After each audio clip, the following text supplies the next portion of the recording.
नमस्कार दोस्तों, मैं अरविंद सर आप सभी का स्वागत करता हूं अपने YouTube चैनल में। हम विज्ञान की श्रृंखला में आगे बढ़ते हैं। आज हम जीव विज्ञान से संबंधित तथ्यों को देखते हैं।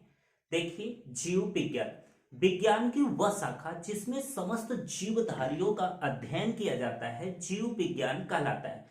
विज्ञान की वह शाखा जिसमें समस्त जीवधारियों का अध्ययन किया जाता है, जीव विज्ञान कहलाता है। जीव विज्ञान को एक विज्ञान के रूप में व्यवस्थित करने का श्रेय जो है अरस्तु को जाता है, इसलिए अरस्तु को जीव विज्ञान का जनक कहते हैं। जीव विज्ञान का जनक जो है ये अरस्तु को कहते हैं। जीव विज्ञान के जनक जो है ये अरस्तु को कहते हैं। परंतु जीव विज्ञान या बायोलॉजी शब्द का सबसे पहले प्रयोग जो है 1801 ईस्वी में लैमार्क और ट्रेविरेनस महोदय ने किया था। जीव विज्ञान शब्द का सबसे पहले प्रयोग 1801 में लैमार्क और ट्रेविरेनस महोदय ने किया था। देखिए, जीव विज्ञान के जनक अरस्तु हैं, परंतु जीव विज्ञान शब्द का सबसे पहले प्रयोग 1801 में लैमार्क और ट्रेविरेनस महोदय ने किया था। जीव विज्ञान को मुख्यतः दो भागों में बांटा जाता है, एक जंतु विज्ञान जूलॉजी और दूसरा जो है वनस्पति विज्ञान यानी बॉटनी। देखिए, जंतु विज्ञान जीव विज्ञान की वह शाखा जिसमें जंतुओं का अध्ययन किया जाता है, जंतु विज्ञान कहलाता है। जंतु विज्ञान के जनक जो हैं अरस्तु हैं। अरस्तु को जंतु विज्ञान का जनक कहते हैं। इनकी प्रसिद्ध पुस्तक का नाम, अरस्तु के प्रसिद्ध पुस्तक का नाम हिस्टोरिका एनिमलियम है। हिस्टोरिका एनिमलियम है। एनिमलियम है। अरस्तु को जंतु विज्ञान का जनक कहते हैं। इनकी प्रसिद्ध पुस्तक का नाम हिस्टोरिका एनिमलियम है। वनस्पति विज्ञान जीव विज्ञान की वह शाखा जिसमें वनस्पतियों तथा पादपों का अध्ययन किया जाता है, वनस्पति विज्ञान कहलाता है। वनस्पति विज्ञान के जनक थियोफ्रेस्टस हैं। वनस्पति विज्ञान के जनक थियोफ्रेस्टस हैं। इनकी प्रसिद्ध पुस्तक का नाम हिस्टोरिका हिस्टोरिका प्लांटारम है। इनकी प्रसिद्ध पुस्तक का नाम हिस्टोरिका प्लांटारम है। तो हमने देखा कि जंतु विज्ञान के जनक अरस्तु हैं, इनकी प्रसिद्ध पुस्तक का नाम हिस्टोरिका एनिमलियम है। वही वनस्पति विज्ञान के जनक थियोफ्रेस्टस हैं और उनकी प्रसिद्ध पुस्तक का नाम हिस्टोरिका प्लांटारम है। अब हम देखते हैं कैरोलस लिनियस के बारे में। देखिए, कैरोलस लिनियस, कैरोलस लिनियस जो थे एक स्वीडिश वैज्ञानिक थे। कैरोलस लिनियस एक स्वीडिश वैज्ञानिक थे। स्वीडिश वैज्ञानिक थे। इनकी प्रसिद्ध पुस्तक का नाम सिस्टेमा नेचुरी था। इसकी प्रसिद्ध पुस्तक का नाम सिस्टेमा नेचुरी था। अब ध्यान से देखिए, कैरोलस लिनियस। कैरोलस लिनियस एक स्वीडिश वैज्ञानिक हैं। इनकी प्रसिद्ध पुस्तक का नाम सिस्टेमा नेचुरी था। कैरोलस लिनियस ने संपूर्ण जैव जगत को, इन्होंने संपूर्ण जैव जगत को दो भागों में विभाजित कर दिया। इन्होंने संपूर्ण जैव जगत को दो भागों में विभाजित कर दिया, एक जंतु जगत और दूसरा जो है वनस्पति जगत। दूसरा जो है वनस्पति या पादप जगत। इसलिए कैरोलस लिनियस को आधुनिक वर्गीकी का पिता या फादर ऑफ मॉडर्न टैक्सोनॉमी कहा जाता है।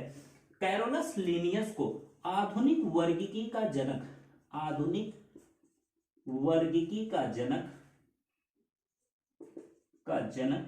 यानी फादर ऑफ मॉडर्न टैक्सोनॉमी कहा जाता है। Modern taxonomy. तो हमने देखा कि कैरोलस लिनियस एक स्वीडिश वैज्ञानिक हैं। इनकी प्रसिद्ध पुस्तक का नाम सिस्टेमा नेचुरी है। इन्होंने संपूर्ण जैव जगत को दो भागों में विभाजित किया, एक जंतु जगत और दूसरा पादप जगत। इसलिए कैरोलस लिनियस को आधुनिक वर्गीकी का जनक कहा जाता है। कैरोलस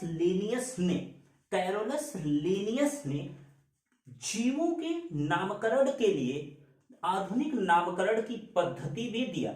इन्होंने बताया कि किसी भी जीव का नाम जो होता है लैटिन भाषा के दो शब्दों से मिलकर बना होता है। पहला शब्द जो होता है उसके वंश को और दूसरा जो होता है उसकी जाति को प्रदर्शित करता है। कैरोलस लीनियस ने बताया कि किसी जीव का नामकरण जो है ये लैटिन भाषा के दो शब्दों से मिलकर बना होता है। पहला शब्द उसके वंश को और दूसरा जो है उसके जाति यानी स्पेसीज को बताता है। अब हम आगे देखते हैं। कैरोलस लीनियस ने बताया कि किसी जीव का नामकरण जो है लैटिन भाषा के दो शब्द से मिलकर बना होता है। पहला शब्द जो है उसके वंश को और दूसरा जो है उसके जाति को बताता है। किसी जीव का जो नाम होता है, नामकरण जो है ये लैटिन भाषा के दो शब्द से मिलकर बना होता है। पहला उसका जेनेटिक नेम होता है जो वंश को बताता है और दूसरा जो है वो स्पेसीज नेम होता है जो उसकी जाति को बताता है। जैसे मानव, देखिए मानव का वैज्ञानिक नाम जो है होमो सैपियंस होता है। होमो सैपियंस होता है। अब होमो इसका वंश नेम और सैपियंस जो है इसकी जाति नेम है। तो मानव का वैज्ञानिक नाम जो है होमो सैपियंस होता है। अब देखिए कुत्ता, कुत्ता का वैज्ञानिक नाम कैनिस फैमिलियर है, लियर है। बिल्ली, बिल्ली का वैज्ञानिक नाम फेलिस डोमेस्टिका। सरसों, सरसों का वैज्ञानिक नाम ब्रेसिका कम्पेस्ट्रिस। मेढक, मेढक का वैज्ञानिक नाम राना टिग्रिना। देखिए धान, धान का वैज्ञानिक नाम ओरिजा सैटिवा। आगे गेहूं, गेहूं का वैज्ञानिक नाम ट्रिटिकम एस्टिवम, एस्टिवम। आगे देखिए आम, आम का वैज्ञानिक नाम मैग्नीफेरा इंडिका, मैग्नीफेरा इंडिका। कमल, कमल का वैज्ञानिक नाम नेलम्बो न्यूशिफेरा, न्यूशिफेरा। देखिए मोर, मोर का वैज्ञानिक नाम पाओ क्रिस्टेटस, क्रिस्टेटस। अगला देखिए बरगद, बरगद का वैज्ञानिक नाम फाइकस बनालिसिस। आगे देखिए बाघ, बाघ का वैज्ञानिक नाम पैंथेरा टाइग्रिस। आगे देखिए हाथी, हाथी का वैज्ञानिक नाम इलिफास मैक्सिमस।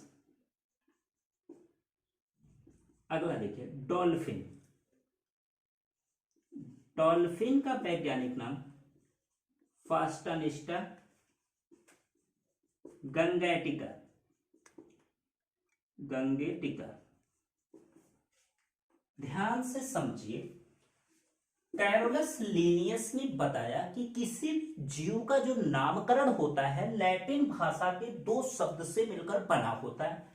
पहला शब्द उसके वंश को तथा दूसरा शब्द जो है उसकी जाति को बताता है। ध्यान से देखिए मानव, मानव का वैज्ञानिक नाम होमो सैपियंस होता है। कुत्ता का वैज्ञानिक नाम कैनिस फैमिलियर, बिल्ली का वैज्ञानिक नाम फेलिस डोमेस्टिका, सरसों का वैज्ञानिक नाम ब्रेसिका कंप्रेस्ट्रिस, मेढक जो है टर टर करता है तो राना टिग्रिना, धान का वैज्ञानिक नाम ओरिजा सैटिवा, धान का वैज्ञानिक नाम ओरिजा सैटिवा, गेहूं का वैज्ञानिक नाम ट्रिटिकम एस्टिवम, आम का वैज्ञानिक नाम मैग्निफेरा इंडिका। भारत का राष्ट्रीय जो फल है वो आम है और आम का वैज्ञानिक नाम मैग्निफेरा इंडिका है। कमल का वैज्ञानिक नाम नेलम्बो न्यूसिफेरा, मोर का वैज्ञानिक नाम पाओ क्रिस्टेटस, बरगद का वैज्ञानिक नाम फाइकस बनोलिसिस, बाघ का वैज्ञानिक नाम पैंथेरा टाइग्रिस, हाथी का वैज्ञानिक नाम एलिफास मैक्सिमस और डॉल्फिन का वैज्ञानिक नाम फॉटनिस्टा गंगैटिका होता है। डॉल्फिन गंगा नदी में पाई जाती है तो याद रखना गंगैटिका, तो डॉल्फिन का वैज्ञानिक नाम गंगैटिका होता है। अब हम जीव विज्ञान की प्रमुख उपशाखाएं देखते हैं। देखिए एपी कल्चर, एपी एपी क्या पी, शहद पी।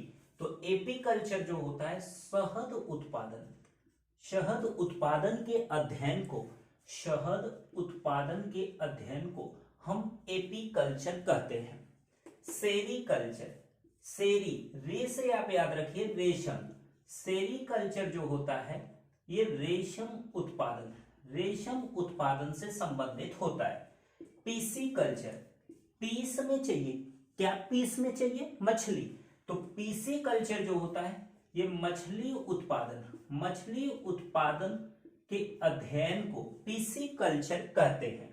वर्मी कल्चर, वर्मी यानी अर्थवार्म, अर्थवार्म यानी केचुआ, तो केचुआ के अध्ययन को, केचुआ उत्पादन के अध्ययन को ये वर्मी कल्चर कहते हैं। एल्गा कल्चर, एल्गा से आप याद रखिए एल्गी, एल्गी यानी शैवाल, तो एल्गी जो होते हैं ये शैवालों के अध्ययन को, शैवालों के अध्ययन को एल्गा कल्चर कहते हैं। अगला देखिए सिल्वी कल्चर, सिल्ली, सिल से आप याद रखिए शिल, तो जो लकड़ियों की शिल होती है ये लकड़ियों के सिल से आप याद रखिए सिल्वी कल्चर जो होती है ये लकड़ी, लकड़ी संवर्धन, लकड़ी यानी वनों, लकड़ी संवर्धन के अध्ययन को हम सिल्वी कल्चर कहते हैं। फ्लोरी कल्चर, तो फ्लोर से याद रखिए फ्लोरी कल्चर जो होता है फूलों के अध्ययन को फ्लोरी कल्चर कहते हैं। ओलेरी कल्चर, देखिए ओलेरी कल्चर जो होता है सब्जियों के अध्ययन को, सब्जियों के अध्ययन को, सब्जी उत्पादन के अध्ययन को ओलेरी कल्चर कहते हैं। ओस्ट्री कल्चर, देखिए ओस्टी, ओस्टियर का मतलब होता है शिप यानी मोती, तो ओस्टियर का मतलब होता है शिप, तो शिप व मोतियों के अध्ययन को, शिप व मोतियों के अध्ययन को ओस्ट्री कल्चर कहते हैं। हेली कल्चर, हेली हेली हेली, तो हाली हाली का चलता है घेघा, तो घेघा उत्पादन या घेघा के अध्ययन को, घेघा के अध्ययन को हेली कल्चर कहते हैं। Witty culture, most important exam में अक्सर पूछा जाता है विटी कल्चर किसे कहते हैं, तो विटी यानी बिटिया क्या खाएगी, अंगूर खाएगी, तो विटी कल्चर आप याद रखना अंगूर उत्पादन के जो अध्ययन होता है को विटी कल्चर कहते हैं। सिट्री कल्चर, सिट्री से आप याद रखिए साइट्रस, जो खट्टे चीज होते हैं उसे हम साइट्रस कहते हैं, तो सिट्री कल्चर जो होता है ये खट्टे फलों के अध्ययन को, खट्टे फलों के अध्ययन को सिट्रिक कल्चर कहते हैं। अगला पोमोलॉजी, पोमोलॉजी मोस्ट इंपोर्टेंट है, अक्सर एग्जाम में पूछा जाता है कि पोमोलॉजी किसे कहते हैं, तो फलों के अध्ययन को, फलों के अध्ययन को, फलों के अध्ययन को हम पोमोलॉजी कहते हैं। ऑस्टियोलॉजी, तो ऑस्टियोलॉजी का मतलब आप समझिए जो हड्डियां होती हैं, जो अस्थियां होती हैं, अस्थियों के अध्ययन को, अस्थियों, अस्थियों मतलब आप समझ रहे हो हड्डियों, अस्थियों के अध्ययन को, अध्ययन को ऑस्टियोलॉजी तथा उपास्थियों के अध्ययन को, उपास्थियों के अध्ययन को कॉन्ड्रोलॉजी कहते हैं। उपास्थियों के अध्ययन को कॉन्ड्रोलॉजी कहते हैं। तो हमने देखा कि एपीकल्चर शहद उत्पादन से संबंधित, सेरीकल्चर जो है रेशम उत्पादन से संबंधित, पीसीकल्चर जो है मछली उत्पादन से संबंधित, वर्मी कल्चर जो है केचुआ उत्पादन से संबंधित, एल्गा कल्चर जो है ये शैवाल उत्पादन से, सिल्वी कल्चर जो होती है ये शिल यानी कि लकड़ी संवर्धन से, फ्लोरिकल्चर जो होता है फूलों से, ओलेरी कल्चर जो होता है सब्जियों से, ऑस्ट्रिकल्चर जो होता है ये ऑस्ट्री यानी कि ये आपका सील व मोतियों से, हेलिकल्चर जो होता है ये घेघों से संबंधित, विटिकल्चर अंगूर उत्पादन से, सिट्रिकल्चर खट्टे फलों से, पोमोलॉजी फलों के उत्पादन से, ऑस्टियोलॉजी जो है हड्डियों या अस्थियों के अध्ययन को, वही कॉन्ड्रोलॉजी जो है उपास्थियों के अध्ययन को कॉन्ड्रोलॉजी कहते हैं। अब आगे बढ़ते हैं, आगे देखिए पैलियोलॉजी। जो जीवाश्म होते हैं जीवाश्मों के अध्ययन को पैलियोलॉजी कहते हैं। तो पैलियोलॉजी जो है ये जीवाश्मों का अध्ययन, जीवाश्मों के अध्ययन को पैलियोलॉजी कहते हैं।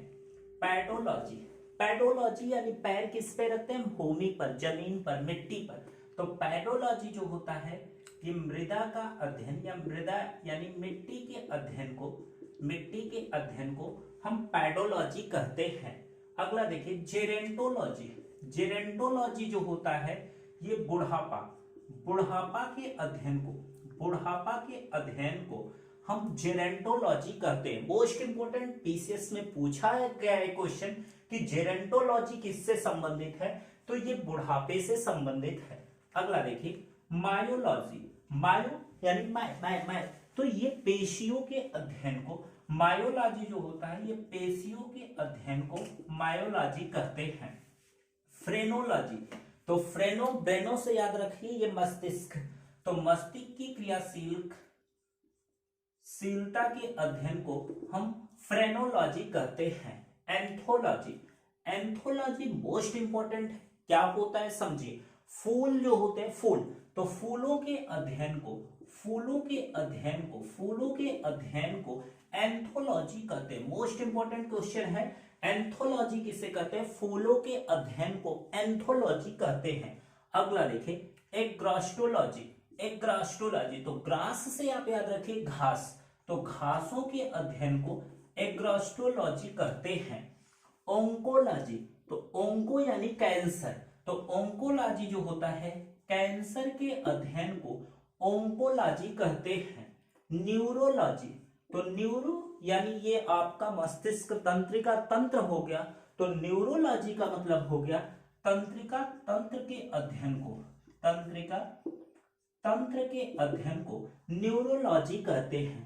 पैरासिटोलॉजी, तो पैरासाइट यानी परजीवी होता है, तो पैरासिटोलॉजी यानी परजीवियों के अध्ययन को, परजीवियों के अध्ययन को पैरासिटोलॉजी कहते हैं। वायरोलॉजी, तो वायरस से आप याद रखिए विषाणु, वायरोलॉजी का मतलब होगा विषाणुओं के अध्ययन को, विषाणुओं के अध्ययन को वायरोलॉजी कहते हैं। एंटोमोलॉजी, एंटोमोलॉजी का मतलब होता है कीटों के अध्ययन को, मोस्ट इंपॉर्टेंट है, कीटों अध्ययन को एंटोमोलॉजी कहते हैं। कीटों के अध्ययन को एंटोमोलॉजी कहते हैं।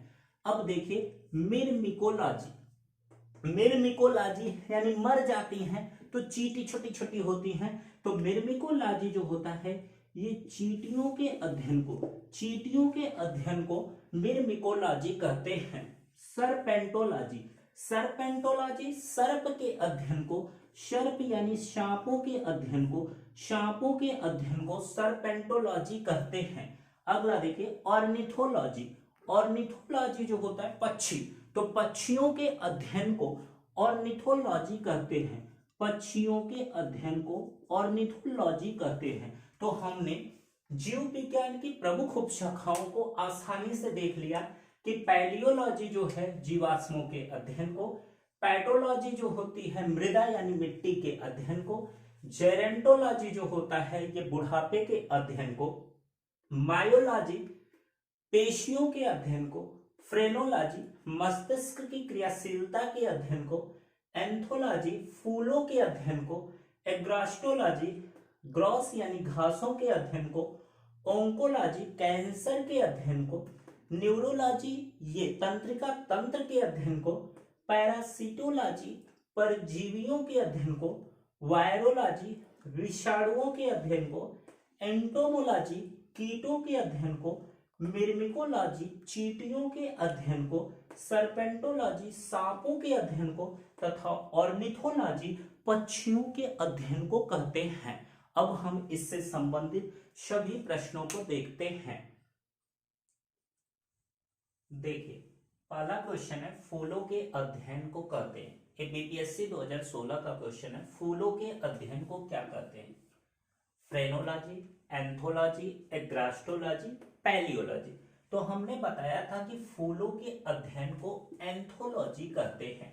एंथोलॉजी फूलों के अध्ययन को कहते हैं।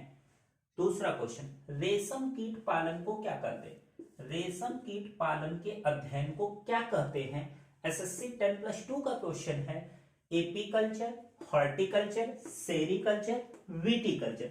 तो ध्यान से देखिए, रेशम कीट पालन के अध्ययन को सेरिकल्चर करते हैं, सेरिकल्चर करते हैं। बाकी सबको देखते हैं। एपीकल्चर जो है शहद पालन को, हॉर्टिकल्चर जो है बागवानी के अध्ययन को, और विटीकल्चर जो है ये अंगूर उत्पादन के अध्ययन को कहते हैं। अगला क्वेश्चन, पैडोलॉजी किसका अध्ययन है? पैडोलॉजी किसका अध्ययन है?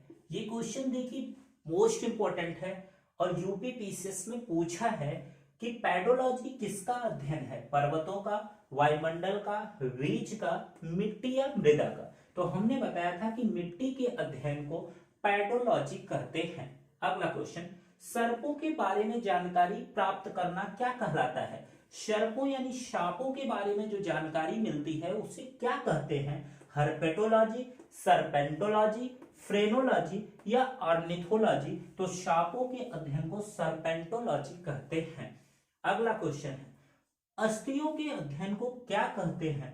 कॉन्ड्रोलॉजी, ओरोलॉजी, जीनोलॉजी या ऑस्टियोलॉजी? तो हमने बताया था कि अस्थियों के अध्ययन को ऑस्टियोलॉजी तथा उपास्थियों के अध्ययन को कॉन्ड्रोलॉजी कहते हैं। तो यहां अस्थियों के अध्ययन पूछा है तो अस्थियों के अध्ययन को क्या कहेंगे? ऑस्टियोलॉजी कहेंगे।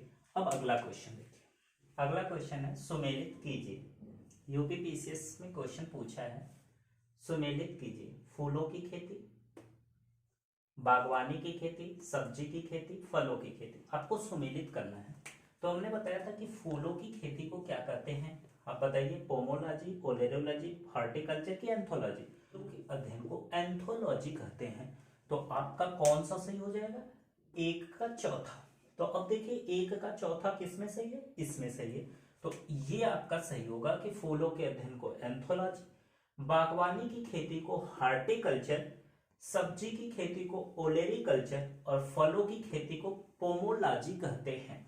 अगला क्वेश्चन, वृद्धावस्था के अध्ययन को क्या कहते हैं? वृद्धावस्था के अध्ययन को क्या कहते हैं? ऑर्निथोलॉजी, सेरोलॉजी, जेरेंटोलॉजी या एंथ्रोपोलॉजी? तो हमने बताया था वृद्धावस्था के अध्ययन को जेरेंटोलॉजी कहते हैं। जेरेंटोलॉजी वृद्धावस्था के अध्ययन को करते हैं। अब इसमें बाकी देखते हैं। ऑर्निथोलॉजी पक्षियों का अध्ययन है, सेरोलॉजी जो है ये सीरम का अध्ययन है और एंथ्रोपोलॉजी ये मानव विज्ञान का अध्ययन है। अगला देखिए, पक्षियों का अध्ययन क्या कहलाता है? पक्षियों के अध्ययन को क्या कहते हैं? ऑप्शन है एक्निथोलॉजी, सर्पेंटोलॉजी, एंटोमोलॉजी या ऑर्निथोलॉजी? तो हमने पढ़ाया है कि पक्षियों के अध्ययन को ऑर्निथोलॉजी कहते हैं। बाकी आप देखिए, एक्थियोलॉजी जो है ये मछलियों के अध्ययन को, सर्पेंटोलॉजी सांपों के अध्ययन को, एंटोमोलॉजी कीटों के अध्ययन को, वहीं ऑर्निथोलॉजी जो है ये पक्षियों के अध्ययन को कहते हैं। तो इस प्रकार हमने जीव विज्ञान और उसकी प्रमुख उपशाखाओं से संबंधित सभी प्रश्नों को देख लिया। अब मिलते हैं अगली वीडियो में किसी नए टॉपिक्स के साथ।